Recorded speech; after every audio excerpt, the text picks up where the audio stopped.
Your Hogwarts house is a big deal, and anyone who says otherwise is lying to you. When it comes to Harry Potter, you probably have a favourite character, favourite book, and favourite Hogwarts house. Most likely the one that you were sorted into, and you will defend it to your very last breath. Obviously, it says a lot about you. Your love for one house over all the rest reveals not only what kind of Potterhead you are, but also what kind of person you are. Come on, you know it's true. There's nothing that Harry Potter can't explain. So what does your house say about you?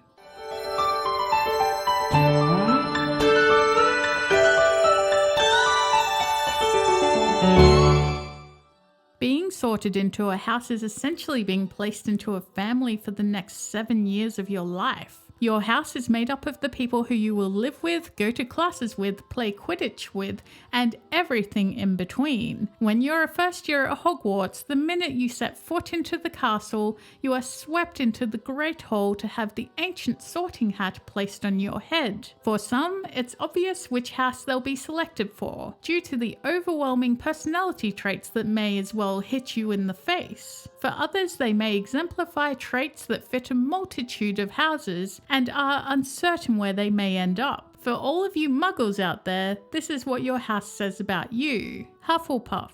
Hufflepuffs are hard-working witches or wizards who aren't afraid of getting their hands dirty. Even though they're strong and tough, they still make sure to put others first. You're the kind of co-worker who brings snacks to long meetings and the kind of friend who shares your Netflix login. They don't like gossip, whether it's about people they know or celebrities. And they don't like phonies. They're honest and true and always stick up for what is right. When Hufflepuffs set their mind to any task, their diligence makes them unstoppable. Hufflepuffs may have a reputation for being at the house that no one wants to be in, but if we analyse the house judging by their members and how they use magic, we realise that Hufflepuffs are just as hard-edged as Gryffindors. And they're J.K. Rowling's favourite Hogwarts house. Any house good enough for the Queen of Harry Potter is good enough for us. Slytherin is a fairly well-rounded house similar to the other houses, contrary to what non-Slytherins may like to say. Slytherins are loyal to those that are loyal to them in return, just as Gryffindors are,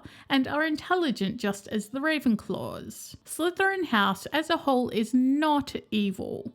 Despite how many dark wizards have come out of this house, that is merely based on the choices of those individual wizards. There are equally a large number of Slytherins who were good and righteous wizards. Slytherins do, however, have a tendency to be arrogant or prideful, and perhaps this is another reason that more dark wizards have been produced by Slytherin than any other house at Hogwarts. The fact is that everyone in Slytherin is exceedingly proud to be there, regardless of their house reputation for dark wizards. Thanks to a few evil witches and wizards, Slytherins have gotten a bad reputation over the years, but we know they aren't as bad as they're made out to be. Smart, driven, and successful, Slytherins aren't all dark and wicked. If you're a Slytherin, there isn't anything you put your mind to that you cannot achieve. Gryffindor. The house of the brave, loyal, courageous, adventurous, daring, and chivalrous. Those who stand up for others are typically Gryffindors.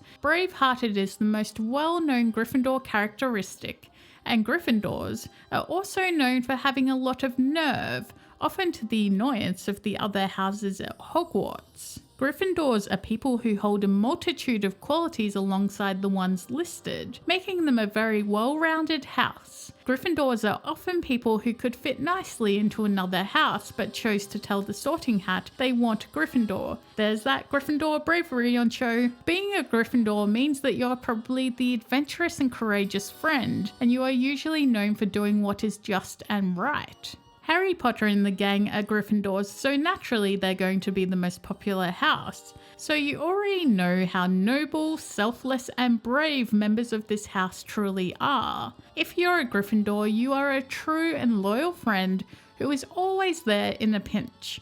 You pride yourself in being a team player in almost all situations. When it comes to any type of game, you can be more than a little competitive. Did somebody say competitive? You love your friends and family, and you do anything for them, and because of that, they do anything for you too.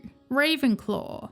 The house known for wisdom, intelligence, creativity, cleverness, and knowledge. Those who value brains over brawn can be found in Ravenclaw. Ravenclaws often tend to be quite quirky as well. Just look at some of the Ravenclaws we know. If Luna Lovegood doesn't spell quirkiness, I don't know what does. If you are known for being the quirky friend, the smartest in the group, or just great at making wise decisions, you're definitely a Ravenclaw. Ravenclaws often walk to the beat of their own drum. You're committed, clever, and creative, and because of that, you don't shy away from leadership roles. You enjoy reading and science, and you probably have a Neil deGrasse Tyson poster in your room. You're independent, open-minded, and not afraid to be who you are. There's no one quite like you out there, and your fellow Ravenclaws love you all the more for it. Ravenclaws definitely love creativity. If you're a Ravenclaw, it's likely that you enjoy writing short stories or producing that artistic masterpiece that you can be proud of.